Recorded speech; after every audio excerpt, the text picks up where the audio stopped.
Welcome to Mission Stenographer.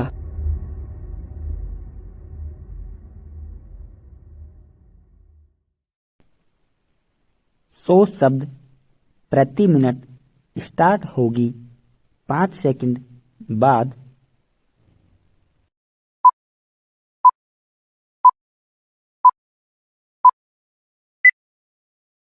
देश में नक्सलवाद अपनी अंतिम सांसें ले रहा है। छत्तीसगढ़ के बस्तर के अबूझमाड़ घने जंगलों में सुरक्षा बलों ने एक ही लड़ाई में 30 नक्सलियों को ढेर कर हमारे आकलन को पुख्ता किया है। अबूझमाड़ ऐसा पिछड़ा और खतरनाक इलाका है कि सरकारी अधिकारी वहां जाने से पहले कांपने लगते हैं। लिहाजा उस इलाके में हमारे जाबाज सुरक्षा बलों की यह बहुत बड़ी जीत है। सिर्फ छत्तीसगढ़ के कुछ इलाकों तक नक्सली सिमट कर रह गए हैं। पश्चिम बंगाल, आंध्र प्रदेश, बिहार, झारखंड सरीखे राज्यों में नक्सली बेहद उग्र और व्यापक थे, लेकिन अब उनके अवशेष ही मौजूद हैं। इन राज्यों के गरीबों, किसानों, आदिवासियों और भूमिहीनों में कोई भी भूमि सुधार लागू नहीं हो सका है अथवा इन तबकों की आर्थिक और सामाजिक स्थितियों में कोई सुधार नहीं हुआ है। नक्सलवाद की शुरुआत इसी मकसद से हुई थी, लेकिन बाद में वे माओवादी उग्रवादी बनकर ही रह गए। तो नक्सलवाद नाम की क्रांति के मायने क्या रह गए हैं? अब यह कोरी हिंसा और आतंकवाद के एक प्रारूप का नाम रह गया है। अबूझमाड़ के जंगलों में जो ऑपरेशन किया गया वह छत्तीसगढ़ के इतिहास में अकेला सबसे बड़ा माना जाएगा। यह इसलिए भी अभूतपूर्व माना जाएगा क्योंकि ऑपरेशन के दौरान नक्सलियों के शीर्ष कमांडर कमलेश और नीति को भी मार दिया गया। यह हमारे सुरक्षा बलों की रणनीति की शानदार जीत है। नक्सलियों के सफाई के मद्देनजर यह साल सर्वश्रेष्ठ के तौर पर दर्ज किया जाएगा। सुरक्षा के क्षेत्र में यह कोई सामान्य उपलब्धि नहीं है। नक्सलवाद के संदर्भ में हमारे सुरक्षा ऑपरेशन की सफलता का कोई इकलौता कारण नहीं है।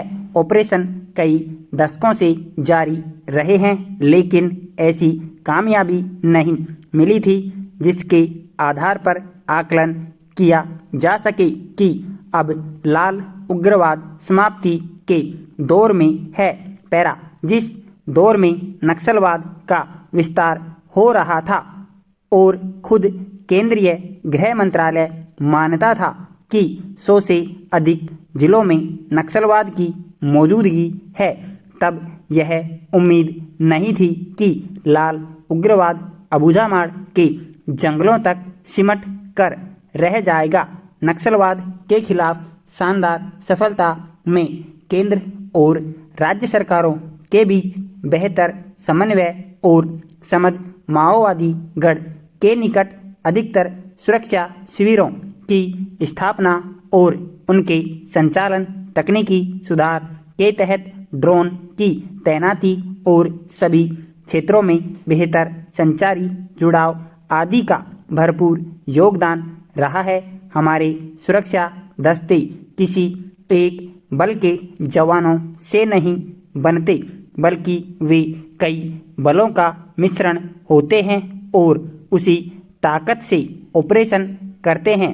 इन्हीं ऑपरेशनों के कारण ही नक्सली हिंसा में करीब 72% की कमी आई है। यह गिरावट देश भर में देखी गई है। हमारे मिश्रित सुरक्षा बलों के ऑपरेशन नियमित तौर पर जारी रहते हैं। नतीजतन उनका असर टिकाऊ और स्थिर रहता है। हिंसा में करीब 13 साल पहले ऐसी स्थिति नहीं थी।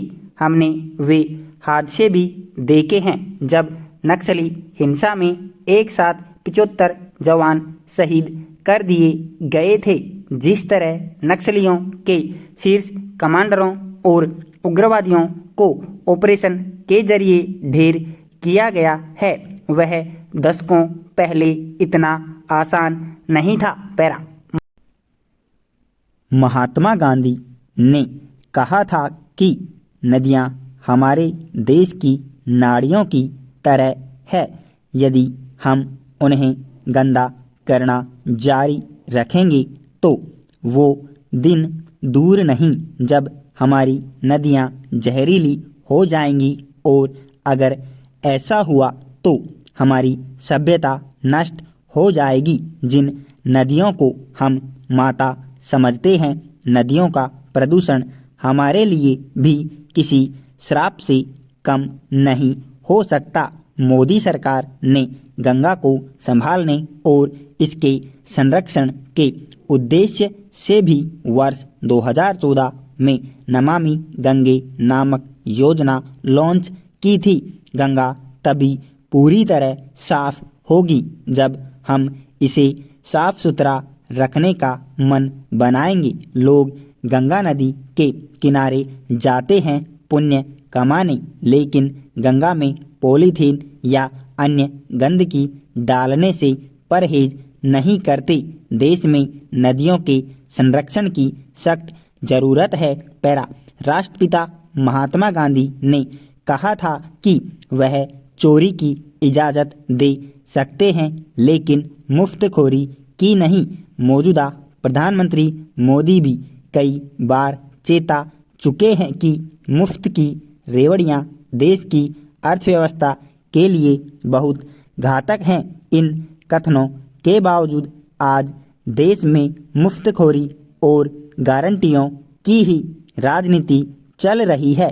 चुनावों में गारंटियों की खैरात घोषित की जाती है, लेकिन सरकार बनने के बाद बहाने बनाए जाते हैं। कन्नी काट ली जाती है, समीक्षाओं की आड़ ली जाती है, लिहाजा बहुधा गारंटियां लागू नहीं हो पाती। मुफ्तखोरी या रेवड़ियों का ही नतीजा है कि देश पर करीब 175 करोड़ लाख रुपये का कर्ज है। यह कर्ज पूंजीगत व्यय और बुनियादी ढांचे के निर्माण के लिए भी लेना पड़ा होगा। जितना हम पर कर्ज है, उतनी कई देशों की अर्थव्यवस्था भी होती है। देश के सभी राज्य कर्ज में डूबे हैं।